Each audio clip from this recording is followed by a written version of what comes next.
हर कोई आता है आके चला जाता है, कोई न ठहरा यहाँ न ठहर पाता है।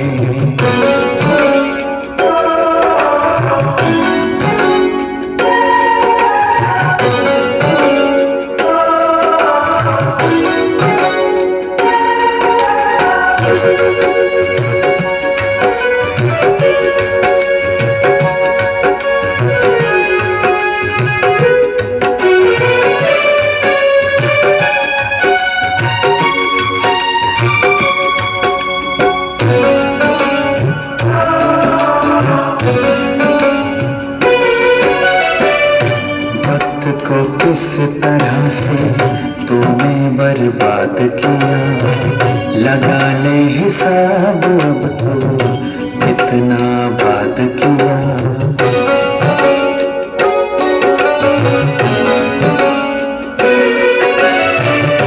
वक्त को किस तरह से तूने बर्बाद किया, लगा ले हिसाब अब तो कितना बात किया। ऐसा गुरूर है मैं क्यों करता है, अंतर में झांक ले क्या क्या तू भरता है, जो किया वो भरना पड़ेगा फिर तो क्यों रोता है। हर कोई आता है आके चला जाता है, कोई न ठहरा यहाँ न ठहर पाता है।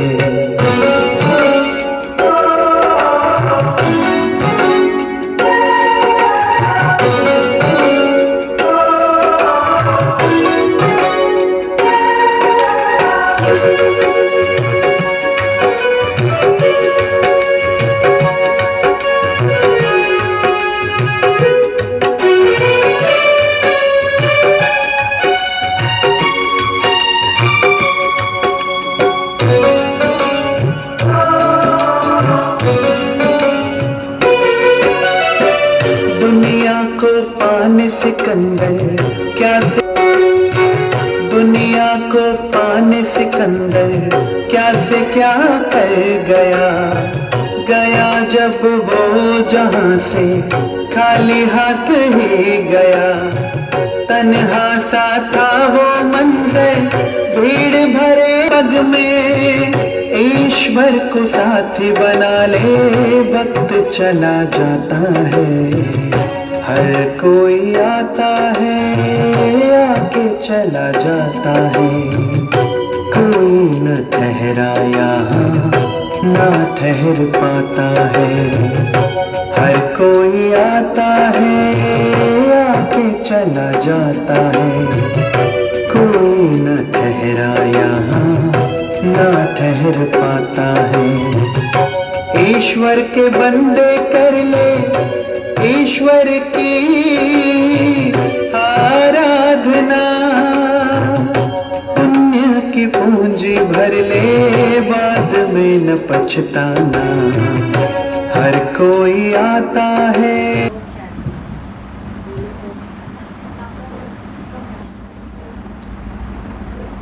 हमारे सभी के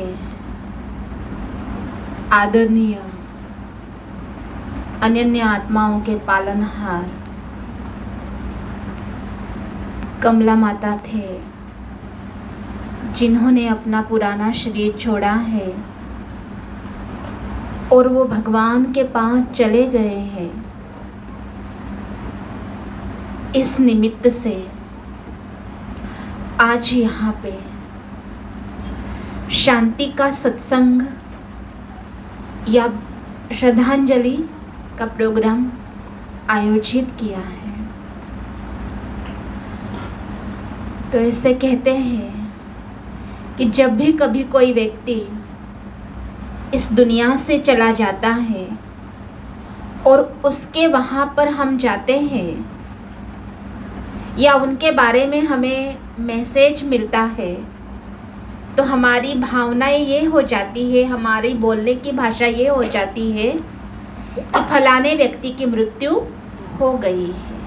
हम ऐसे ही बोलते हैं ना, मृत्यु हो गई है, इसे बोलते हैं। तो आज हमें इस सत्संग से यही सीखना है और यही समझ ले, जिस भी किसी व्यक्ति ने इस धरा पर जन्म लिया है उसे एक ना एक दिन किसी न किसी कारण से यह शरीर को छोड़ना पड़ता है। कहते हैं मनुष्य जब जीवन चलता है तो दो शक्तियों से चलता है, एक है शारीरिक शक्ति और दूसरी है आत्मिक शक्ति। इन दो शक्तियों से हमारा जीवन चलता है। तो जब तक हम जीवन जीते हैं तब तक हम शरीर का आधार लेते हैं और शरीर की भी लिमिट होती है। शरीर के लिए ऐसे कहा जाता है टूट ही जाता है। वैसे शरीर भी है पंच तत्व का बना मिट्टी का पुतला, एक दिन हम वो खत्म हो जाता है। पर आत्मा क्या है? आत्मा के लिए ऐसे कहा जाता है आत्मा अजर है, अमर है और अविनाशी है। आत्मा की कभी भी मृत्यु नहीं होती है। आत्मा के लिए कहा जाता है आत्मा को ना हवा बहाती है, ना तब पानी उसको भिगोता है, ना तो अग्नि उसको जलाती है, ना कोई भी हथियार उसको काट कर उसका अस्तित्व बिगाड़ सकता है। आत्मा अमर है तो सदैव अमर रहती है। पर हमें लगता है कि जो भी कोई चला जाता है तो वो कहाँ चला गया, मतलब वो चला गया, उसका शरीर खत्म हो गया तो वो व्यक्ति मर गया ऐसे लगता है। लेकिन नहीं, आत्मा अमर है और अमर होने के कारण से हम क्या करते हैं, व्यक्ति चला भी जाता है तो भी 12 दिन तक उसके लिए हम बैठते हैं और उसके लिए हम क्रियाकर्म, यहाँ तक ही नहीं वर्ष वर्ष हम श्राद्ध भी खिलाते हैं उस आत्मा के नाम से, है ना। तो जब हम श्राद्ध खिलाते हैं तो अभी तो वो आत्मा चला गया, क्यों श्राद्ध खिलाना चाहिए भला, लेकिन वो आत्मा दुनिया के किसी भी कोने में है, हमें इतना विश्वास होता है और इसलिए हम श्राद्ध खिलाते हैं। तो इसका क्या अर्थ होता है कि आत्मा अमर है, जरूर कहीं न कहीं वो दुनिया के इस रंगमंच पर फिर से अपना पार्ट प्ले कर रही है। जैसे कहते हैं ना मृत्यु क्या है, तो ड्रेस और एड्रेस बदलने का नाम ही है मृत्यु। ड्रेस कौन सा है और एड्रेस कौन सा है? इस जन्म में समझो हमारा जो शरीर हमने धारण किया है, यह शरीर क्या है, आत्मा के लिए एक ड्रेस है। इस नाम रूप से हमारा परिचय होता है। एड्रेस जिस गांव में और जिस घर में रहते हैं हम, जो हमारा कार्य व्यवहार है, उस नाम से हमारा एड्रेस बनता है, अर्थात आईडी बनती है, अर्थात आधार कार्ड बनता है। ये ड्रेस और एड्रेस, अगले जन्म में वो आत्मा चली जाती है, जहाँ भी कहाँ नन्हे बालक के रूप से वो जन्म लेंगी, फिर बड़ा होगा, फिर से उसके जीवन की यात्रा शुरू होगी और फिर से उसको क्या होगा, एक नया नाम मिलेगा, एक शरीर मिलेगा और एक पहचान उसकी बनती जाएंगी। तो यही कहा जाता है कि जन्म मृत्यु क्या है, ड्रेस और एड्रेस बदलने का एक ये रंगमंच पर एक खेल चलता है और कुछ भी नहीं है। पर यह जो आत्मा है, जो सद्गत आत्मा है, वो जाती है तो साथ में क्या लेके जाती है? जब भी कोई चला जाता है तो हम क्या कहते हैं, इतना सब कुछ था लेकिन फिर भी खाली हाथ ही गया, ऐसे हम बोलते ना। या तो कहावतें भी बनी हुई है दुनिया में कि सब कुछ होते हुए भी क्या फ़ायदा, एक दिन तो खाली हाथ ही जाना है, ऐसे हम बोलते रहते हैं। परंतु नहीं, भले वस्तु, व्यक्ति, वैभव, धन, संपत्ति यह हमारे साथ नहीं चलता है, लेकिन हर कोई व्यक्ति इस रंगमंच पर आता है, न आते समय वो खाली हाथ आता है, ना ही फिर वो जाते समय खाली हाथ जाता है। तो क्या ऐसी चीज है जिसको वो लेके भी आता है और यहाँ से लेके भी जाता है? उस चीज का नाम है कर्म। जैसे अभी हम एक कहानी के आधार से इस बात को अच्छी तरह से समझेंगे कि जाते आते सफ़र में हम क्या लेके जाते हैं। कहते हैं एक बहुत बड़ा नामी ग्रामी राजा था। उस राजा की 4 रानियां थी। उन 4 रानियों में से सबसे पहली बड़ी रानी थी। उस बड़ी रानी से राजा का बहुत प्यार था। उनकी सारी मांगें पूर्ण होती थी। 2 नंबर की रानी से भी राजा बहुत प्यार करते थे, उसकी भी सारी मांगें पूर्ण होती थी। 3 नंबर की रानी से भी राजा बहुत प्यार करते थे, लेकिन चौथे नंबर की जो रानी थी वो थोड़ी सी राजा की नापसंद थी। फिर एक बार क्या होता है कि राजा को एक बीमारी लग जाती है। उस महामारी बीमारी में राजा समझ जाते हैं कि बस अभी मैं कुछ दिनों का मेहमान हूँ, मेरी अचानक कभी भी मृत्यु हो सकती है और जब मैं इस दुनिया से जाऊँगा तो मुझे तो अकेला जाना पड़ेगा। और यह बात उस राजा को पसंद नहीं थी, मंजूर नहीं थी। फिर राजा सोचता रहता था कि मुझे किसी को तो भी अपने साथ लेके जाना है, तो मैं किसको साथ में लेके जाऊं। और इस निमित्त से राजा ने सोचा कि और कोई आए ना आए, लेकिन मेरी तो 4 रानियां हैं, मैं मेरी रानियों को मेरे साथ ले जाऊंगा। और इस बहाने से राजा ने एक एक करके रानियों को पूछने के लिए अपने पास बुलाया। तो पहले नंबर की रानी ने राजा ने पहले नंबर की रानी को अपने पास बुलाया और उस रानी को पूछा कि कभी भी मेरी मृत्यु हो सकती है, क्या मेरे जाने के बाद आप मेरे साथ चलोगी? तो 1 नंबर की रानी ने राजा को एक ही सेकंड में जवाब दिया और कहा कि हे राजन, आप जब तक हो तब तक मैं आपके साथ हूँ। आप चले जाएंगे तो मैं अलग हो जाऊंगी और आप अलग हो जाऊंगी, परंतु मैं आपके साथ नहीं आ सकती हूँ। राजा को यह सुनकर के बहुत दुख होता है। फिर सोचता है ठीक है, 2 नंबर की रानी को पास में बुलाता है, उसे भी वैसे ही पूछता है। तो 2 नंबर की रानी राजा को कहती है, हे राजन, जब तक आप हो तब तक मैं आपकी हूँ, आप चले जाएंगे तो मैं किसी और की हो जाऊंगी, पर मैं आपके साथ नहीं आ सकती हूँ। तो यह जवाब सुनकर के भी राजा को और भी बहुत दुख होता है। सोचता है कि कितना प्यार इसको किया, लेकिन ऐसा जवाब देती है। तो राजा सोचता है ठीक है, मेरी और रानियां बाकी हैं, और 3 नंबर की रानी को पास में बुलाते हैं। तो उसे भी वैसे ही पूछते हैं। 3 नंबर की रानी राजा को कहती है, हाँ राजन, मैं आपके साथ चलूँगी, लेकिन मेरी एक कंडीशन है, एक अर्जी है। वो इस प्रकार से है कि मैं शमशान तक ही आऊँगी। अब राजा कहता है आने के लिए तैयार हो गई है, परंतु शमशान तक, और मेरा जो सफ़र है वो खाली शमशान तक नहीं है, मुझे तो उससे आगे जाना है। तो सोचता है कि इन 3 रानियों को मैंने कितना प्यार किया तो भी मेरे साथ आने के लिए तैयार नहीं हुई, तो कौन मेरे साथ आएगा? चौथे नंबर की रानी को तो मैंने इतना प्यार किया ही नहीं, मैं उसे किस मुख से कहूँ, किस मुख से उसे बुलाऊँ कि आप मेरे साथ चलोगी? परंतु फिर भी राजा सोचता है चाहे जो भी जवाब मिले, पूछना मेरा कर्तव्य है तो मेरी ही रानी। और ऐसे करके वो 4 नंबर की रानी को पास में बुलाते हैं, उसे भी ठीक वैसे ही पूछते हैं।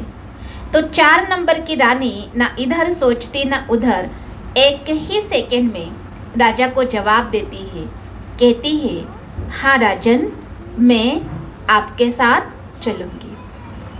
तो अभी हमने ये जो कहानी सुनी, इस कहानी में एक राजा था और 4 रानियाँ थी।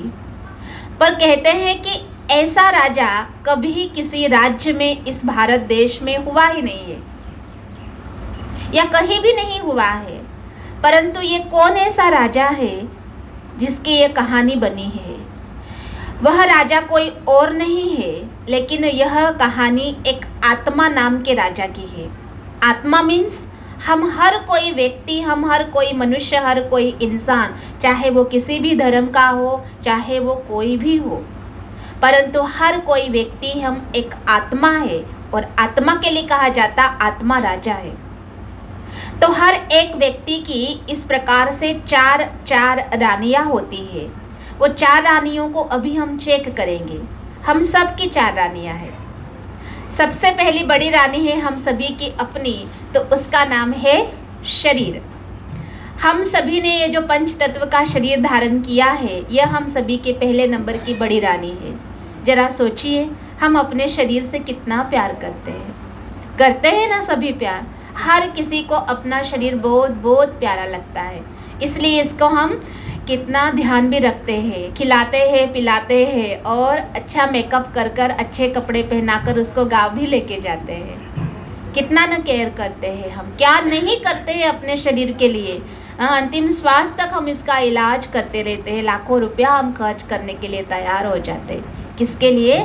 अपने इस शरीर के लिए। लेकिन शरीर का भी लिमिट होता है। चाहे कुछ भी कर ले, लेकिन एक दिन तो शरीर को छोड़ना ही पड़ता है। तो जिस दिन शरीर छूटने का होता है, शरीर अलग हो जाता है और इसमें रहने वाली जो आत्मा पंछी है वो उड़ जाता है, अर्थात आत्मा अलग हो जाती है। तो शरीर अलग पड़ा रहता है और इसलिए एक नंबर की रानी ने कहा कि मैं आपके साथ नहीं आ सकती हूँ। यह शरीर की बात है। आत्मा ऊपर चला जाता है, शरीर नीचे, उसका अंतिम संस्कार हो जाता है। अभी हम सभी की 2 नंबर की भी रानी है। उस रानी का नाम है धन, संपत्ति, प्रॉपर्टीज, खेती बाड़ी, घर दार, बंगला, गाड़ी, सब कुछ जो हमारे नाम पर आज है, हर एक के पास में होता है। बस इतना फर्क है कि किसी के पास में कम और किसी के पास में बहुत ज़्यादा होता है। परंतु हर किसी को अपनी संपत्ति से भी कितना प्यार है ना? क्या नहीं है? तिजोरी की चाबी हम ऐसे नहीं कहीं भी रख देते हैं। इतना इतना पैसे होगा क्या, वो भी हम ऐसे ही नहीं रख देते। यहाँ तक कि हमारी प्रॉपर्टी मोबाइल भी बन गया है, उसको भी हम ऐसे वैसे कहीं नहीं रख देते हैं। जब तक है वो मेरा है ना? तो जो भी आज हमारे पास विरासत के रूप में है, उससे हमारा कितना प्यार है, उसके लिए हम क्या कर नहीं सकते। कोर्ट कचहरी तक हम पहुंच जाते, लड़ते झगड़ते, मरते भी और मारते भी रहते हैं ये संपत्ति के लिए। लेकिन जो भी संपत्ति धन है वो आज अगर मेरे नाम से है, मृत्यु होने के बाद जो भी है, जितना भी है, वो अगले वारिस के नाम पर कर दी जाती है। होता है ना ऐसे? वो साथ में नहीं लेके जाता और देते भी नहीं है कोई। तो क्या होता है हमारी प्रॉपर्टी का? वो किसी अगले वारिस के नाम पर कर दी जाती है। इसलिए 2 नंबर की रानी ने जवाब दिया कि मैं किसी और की हो जाऊंगी। यह फालतू जवाब नहीं है, परंतु अर्थ है, मतलब मैं संपत्ति हूँ। अभी हमारी 3 नंबर की भी रानी है। उस 3 नंबर की रानी का नाम है, यही हमारे मित्रजन, परिजन, ये हमारे प्रियजन, अड़ोसी पड़ोसी कहो, रिश्तेदार कहो, शोकाकुल कहो, या जो भी है ये इंसान हम सभी के पास में रहने वाले, इनसे भी हमारा कितना प्यार होता है। हमारे रिश्तेदारी में या हम जिसको पहचानते हैं, जिसके साथ में हमारा अच्छा कनेक्शन है, उनके यहाँ से अगर जरा भी कुछ हो जाता है तो हम एक ही फ़ोन पर दौड़े चले जाते हैं। और हमारी मृत्यु होती है तो ये भी लोग एक ही फ़ोन पर दौड़े आते हैं, शोक मनाते हैं, बहुत दुख होता है। कहाँ तक जाते हैं? हमें पहुँचाने के लिए शमशान तक आएंगे। ऐसा नहीं कि कोई कितना भी प्रिय व्यक्ति, फिर श्राद्ध खिलाते रहेंगे और फिर बाद में धीरे धीरे भूल जाएंगे। इसलिए 3 नंबर की रानी ने क्या कहा कि मैं कौन हूँ? मैं आपका संबंधी हूँ। अभी हम सभी की 4 नंबर की भी रानी है। उस 4 नंबर की रानी का नाम है कर्म। हम इंसान जीवन में कर्म करते रहते हैं ना, अच्छे कहो या बुरे कहो या हर एक के स्वभाव संस्कार के अनुसार कहो, लेकिन कोई बिना कर्म का नहीं रह सकता। तो जो हम कर्म करते हैं उस कर्म में भी प्रकार होते हैं। कौन कौन से प्रकार होते हैं? सत्कर्म भी होते हैं, पुण्य कर्म भी होते हैं, श्रेष्ठ कर्म भी होते हैं, महान कर्म भी होते हैं और पाप कर्म भी होते हैं, फालतू कर्म भी होते हैं, टाइम पास भी होता है। तो ये इतने सारे कर्म है और इन सभी में से श्रेष्ठ और अच्छा पुण्य कर्म कौन सा है? आज के ज़माने के हिसाब से पुण्य और श्रेष्ठ अच्छा कदम वो है जो भगवान परमात्मा शिव बाबा ने कहा है कि हर कर्म करते हुए चलते फिरते खाते बड़े काम करते रहो, परंतु मन से दिल से मुझे याद करो। मतलब भगवान कहते हैं कि मुझे मन से याद करते रहो। सत्संग चलता है, प्रवचन चलता है, तो हम किसी को कहेंगे भाई बहनों आओ, 1 घंटे का प्रवचन है, सत्संग है, इस प्रकार से प्रोग्राम है, आओ बैठो सुनो। लेकिन हमें क्या जवाब मिलता है कि हमारे पास टाइम नहीं है। और वही लोग कहीं 2-4 लोग पास में मिल जाते हैं, उनके साथ में इसकी उसकी बातें करते करते करते उनके 4 घंटे तो कहीं निकल जाते, उनको पता भी नहीं चलता। मतलब अच्छे के लिए हमारे पास टाइम नहीं है। तीसरी बात है, परमात्मा ने कहा है कि भला करोगे तो भला ही होगा, बुरा करोगे तो बुरा ही होगा। लेकिन जवाब उल्टा मिलता है। लोग कहते हैं कि आजकल भलाई का जमाना ही नहीं रहा है ना, फिर भुगतो, नहीं कर रहे तो नहीं मिलेगा। और चौथा है सत और पुण्य कर्म। परमात्मा कहता है कि कभी भी किसी को दुख मत दो। दुख अगर हम देते रहते हैं तो वो रिटर्न हमारे पास ही आता है। दुख देने से हमको कहीं न कहीं कभी न कभी किसी जन्म में भी पर दुख मिल सकता है, इसलिए दुख कभी मत दो। पर ये अच्छे सत्कर्म है, इनके लिए आज इंसान को टाइम नहीं कहो या नापसंद हो गए हैं। तो ये इस प्रकार से हमारी 4 रानियां हैं। और जब भी कोई व्यक्ति शरीर छोड़ करके चला जाता है तो वो 12 दिन तक अपने ही घर में रहता है। मतलब सूक्ष्म रूप से उस आत्मा का वास होता है, सूक्ष्म रूप से वो आत्मा हम सभी को देखता रहता है, महसूस करती है वो आत्मा। और इसलिए उसके लिए ऐसा नहीं कि हम अभी रोना चाहिए। अगर हम यहाँ पे रोते हैं तो रोने से क्या होगा? दुख का वाइब्रेशन और बनता जाएगा, और जो दुख होता है वो उस आत्मा को महसूस होता है, एक्सेप्ट करती है वो आत्मा, और इसलिए और भी फिर उसको वहाँ पे भी दुख अनुभव होता है। तो हमारा प्यार है इसलिए हम रोते हैं, परंतु रोना मना है। हमारा प्यार बहुत है तो हमें कंट्रोल करना पड़ेगा और उस आत्मा